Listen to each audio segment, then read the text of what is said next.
यही बात हो रही। याद रखिए एक चीज, मैं आप सबसे माशाल्लाह बहुत अच्छे अच्छे लोग बैठे हुए, मुझसे कहीं ज्यादा आप अच्छे लोग हैं, मुझसे कहीं ज्यादा आप पढ़े लिखे हैं, और मैं ये समझता हूँ आप में से अक्सरियत ऐसे होंगे जो अल्लाह के, मैं समझता हूँ मुझसे बहुत ज्यादा करीब होंगे। लेकिन एक चीज which is beyond any doubt, वो मैं जरूर आपके गोशगुजार करूंगा, क्योंकि ये मैं जाते जाते आपसे बातें कर रहा हूँ, ये कोई बिजनेस के लिए मोटिवेशनल वो चीजें नहीं है। तो याद रखें, इंसान दुनिया में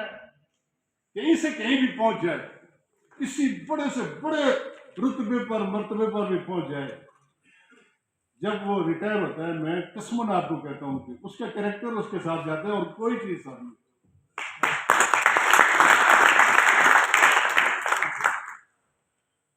वो जब after expiry of the service, जिस तरह अभी रेहान साहब ने कहा, डेफिनेटली जितने लेकुंडास होते हैं ना करियर में,